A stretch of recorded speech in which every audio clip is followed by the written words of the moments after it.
bukan destinasi wisata biasa. Disinilah laut menjadi rumah dan tradisi hidup dalam setiap hembusan angin. Selamat datang di Tawi-Tawi, surga tersembunyi Filipina. Yuk, saksikan bersama kisahnya.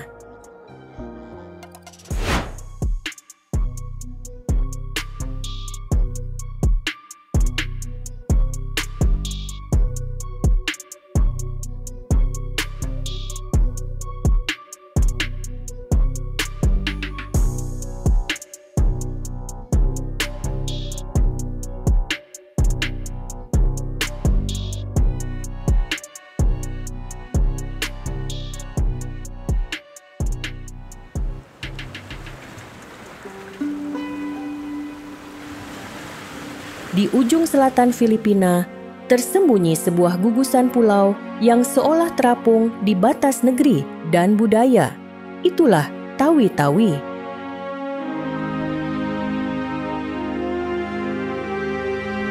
Provinsi paling selatan negara kepulauan ini. Terletak di jantung Kepulauan Sulu, Tawi-Tawi menjadi gerbang antara Filipina dan negara-negara tetangga seperti Malaysia, Sabah, dan Indonesia. Letaknya begitu strategis, namun tetap terpencil, dikelilingi laut biru kehijauan dan langit yang hampir selalu cerah.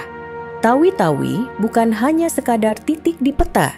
Ia adalah pertemuan laut dan budaya, rumah bagi suku-suku maritim seperti Sama Bajau, Tausug, Jama Mapun, dan Bajau yang telah hidup berdampingan dengan ombak selama berabad-abad.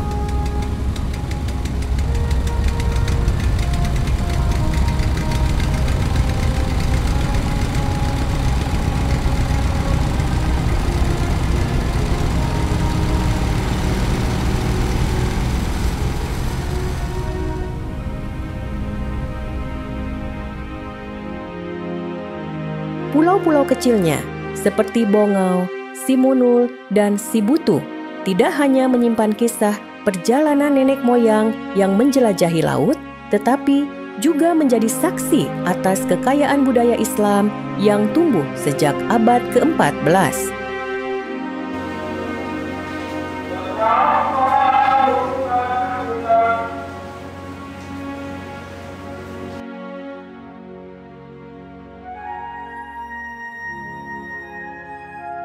Dari kejauhan, Tawi-Tawi mungkin tampak sunyi. Namun, bagi mereka yang mengenalnya lebih dekat, wilayah ini adalah simpul penting yang menyatukan sejarah, identitas, dan kekayaan laut Asia Tenggara. Disinilah laut bukan batas, melainkan jembatan antar bangsa dan antar budaya. Kita pagdating ng mga tricycle dyan, pumasaya dyan mga 150 or 100. Depende na sa iyo. Depende din sa layo. Magkano yung ibigay.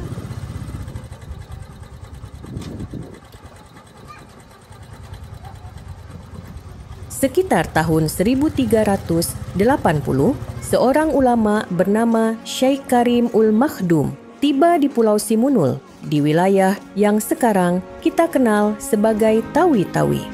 Ia datang dari Arab, membawa ajaran Islam dan mulai mengenalkannya kepada masyarakat lokal.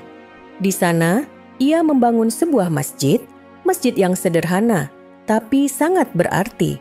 Masjid ini menjadi yang pertama di Filipina dan hingga hari ini masih berdiri dengan nama Masjid Syekh Karim ul Makhdum. Banyak yang menyebutnya sebagai masjid tertua di Asia Tenggara. Kedatangan Islam lewat tokoh seperti Syekh Makhdum menjadi awal dari berkembangnya ajaran ini di wilayah selatan Filipina. Tak lama kemudian, Kesultanan Sulu berdiri dan menjadikan Tawi-Tawi sebagai bagian dari wilayah kekuasaannya. Kesultanan ini memainkan peran penting dalam menyebarkan Islam dan membentuk struktur sosial serta budaya di kawasan itu. Saat kolonial Spanyol mulai masuk ke Filipina, banyak wilayah di utara mengalami perubahan besar. Tapi di selatan, terutama di Tawi-Tawi, pengaruh Spanyol tidak begitu terasa. Letak geografis yang jauh, serta kekuatan budaya dan agama yang sudah mengakar, membuat masyarakat di sini mampu mempertahankan identitasnya. Sampai sekarang, Tawi-Tawi dikenal sebagai salah satu wilayah dengan akar Islam yang paling kuat di Filipina. Bukan hanya karena sejarahnya, tapi juga karena masyarakatnya terus menjaga warisan budaya dan keyakinan yang sudah ada sejak ratusan tahun lalu. Hi kiddos. Hi. The area there's bamboo that you can hold. And the other part doesn't have. Suku Bajau yang tersebar di perairan Filipina Selatan, Sabah di Malaysia, dan bagian timur Indonesia telah hidup berdampingan dengan laut selama berabad-abad. Mereka dikenal sebagai pengembara laut terakhir, hidup di atas perahu atau rumah panggung, berpindah-pindah mengikuti musim, arus, dan migrasi ikan. Bukan sekadar nelayan, mereka adalah penyelam bebas paling terlatih di dunia. Beberapa mampu menyelam hingga 70 meter dalam sekali tarikan napas. Tidak dengan tabung oksigen, tidak dengan alat bantu. Hanya tubuh dan kemampuan adaptif mereka.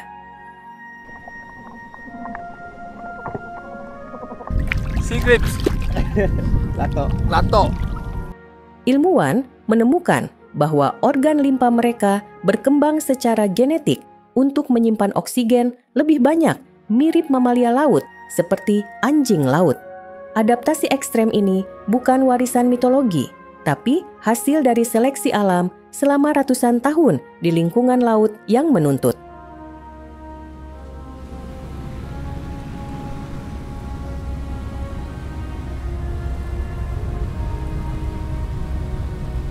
Namun, perubahan datang cepat.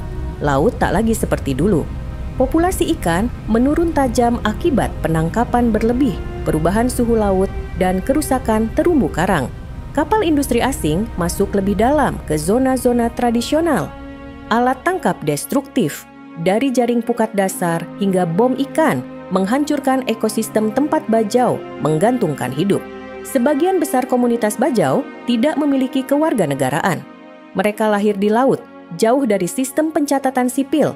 Akibatnya, tak memiliki akses ke pendidikan, layanan kesehatan, atau hak hukum. Mereka tersebar di perairan 3 negara. Namun secara administratif, mereka nyaris tak diakui dimanapun. Ini membuat mereka sangat rentan terhadap pengusiran, eksploitasi, dan kehilangan hak atas wilayah laut tradisional mereka.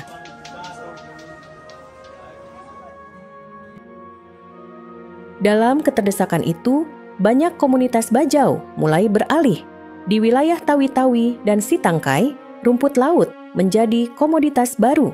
Laut yang dulu jadi medan berburu, kini jadi lahan budidaya.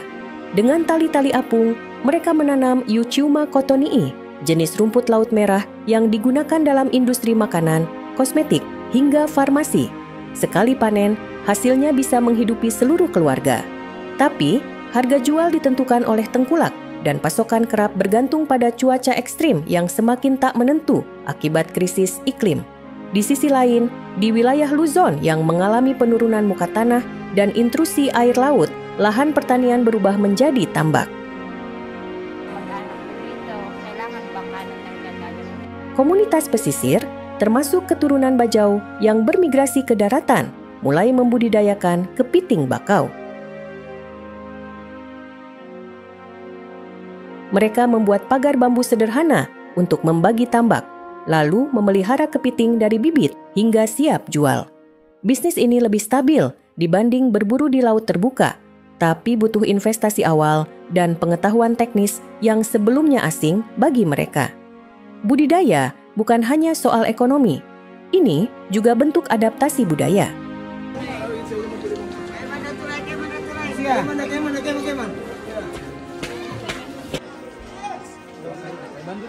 Di tengah tekanan modernitas, mereka mencoba menyelaraskan kearifan laut nenek moyang dengan logika pasar global. Beberapa komunitas mulai menggunakan GPS sederhana untuk memetakan wilayah tangkap tradisional. anak-anak muda mempelajari biologi laut dan hukum kelautan, berharap suatu hari bisa memperjuangkan hak atas ruang hidup mereka yang terus menyempit.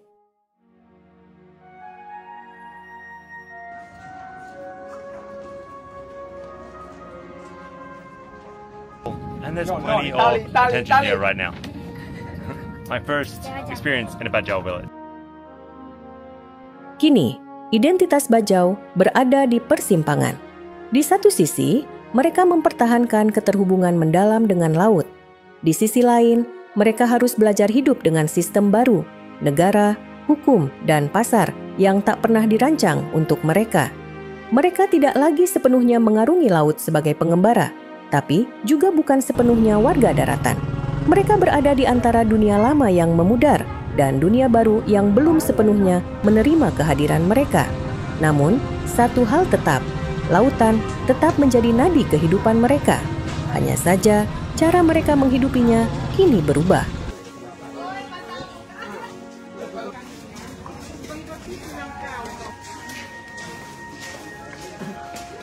Di Tawi-Tawi, buaya bukan sekadar cerita. Mereka nyata dan ada di mana-mana.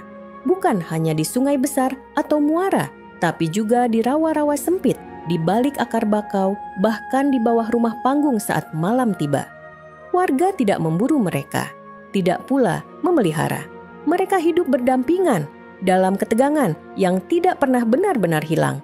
Buaya air asin di sini bisa mencapai 5 hingga 6 meter. Ukurannya cukup besar untuk menarik manusia ke dalam air tanpa banyak suara. Naisip ko noon, tapusan na ang buhay. Dan mereka tidak memilih. Jika lapar, mereka menyerang. Jika terancam, mereka bertarung. Tapi yang paling sering mereka lakukan adalah menunggu. Orang-orang tahu kapan harus diam. Tidak berenang di tempat yang terlalu sunyi. Tidak menyeberang saat air pasang. Tidak turun ke air sendirian ketika hari mulai gelap. Semua itu bukan aturan. Itu naluri yang terbentuk dari hidup bersama ancaman. Kita namin ang buaya malapit sa daan. Hindi naman siya gumalaw. Tak ada perlindungan, tak ada peringatan resmi. Jika seekor buaya muncul terlalu dekat, mereka akan diusir dengan bunyi atau api. Jika tetap bertahan, barulah warga menyusun cara untuk menghalaunya. Sundin ang mga tao sa kanila. Tapi tak pernah ada jaminan, karena rawa ini luas, dan buaya lainnya selalu bisa muncul dari tempat yang tak terlihat. Namun air tetap dibutuhkan. Seburuk apapun risikonya, orang-orang tetap kembali untuk mencari makan, untuk mencuci, untuk mengangkut hasil tangkapan. Semua dilakukan dengan kesadaran penuh akan bahaya yang mengintai. Karena di Tawi-Tawi, buaya bukan tontonan, bukan legenda. Mereka adalah bagian dari lanskap. Tidak selalu terlihat, tapi selalu ada. Sini.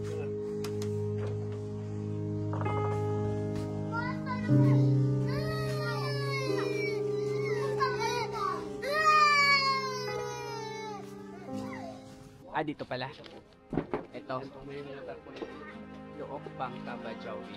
Tikar anyaman atau tepo adalah salah satu warisan budaya paling berharga dari masyarakat Sama Bajau di Tawi-Tawi.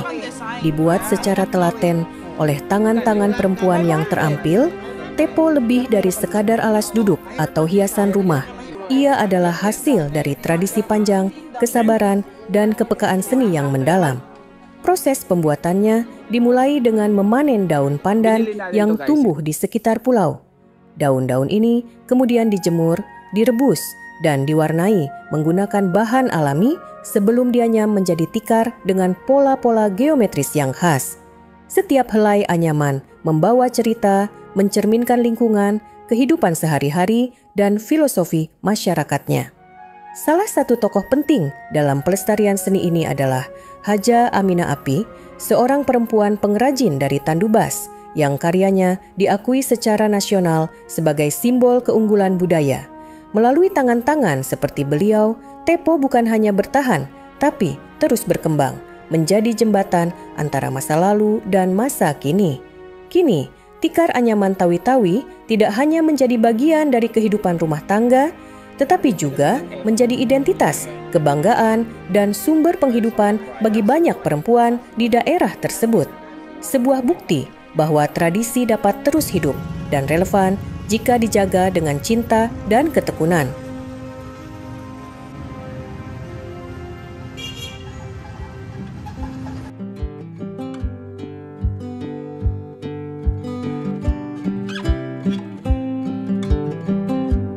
Kuliner jalanan di Tawi-Tawi menawarkan ragam cita rasa yang unik dan menggoda. Disajikan hangat di pinggir jalan, jajanan ini dibuat dengan bahan sederhana, namun diolah dengan cara yang khas.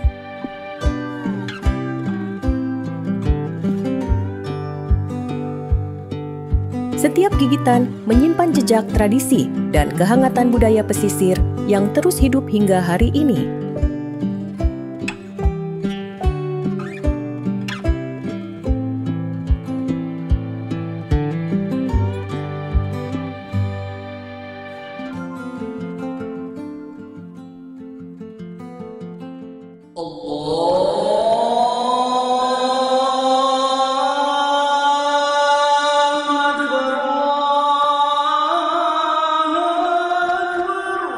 Tawi-Tawi merupakan wilayah dengan mayoritas penduduk Muslim yang hidup dalam keseharian yang sangat kental dengan nilai-nilai Islam.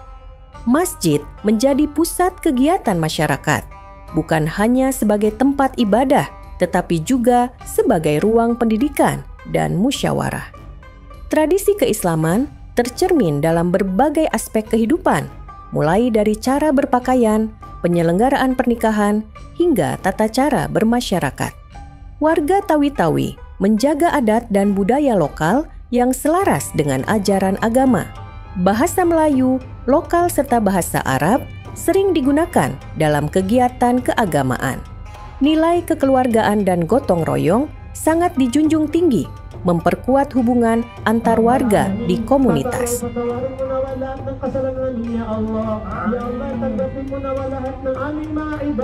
Ketika Idul Fitri tiba, suasana menjadi sangat meriah, namun tetap khidmat. Warga berbondong-bondong menuju masjid atau lapangan terbuka untuk melaksanakan salat Id. Pakaian terbaik dikenakan sebagai bentuk syukur dan penghormatan terhadap hari kemenangan.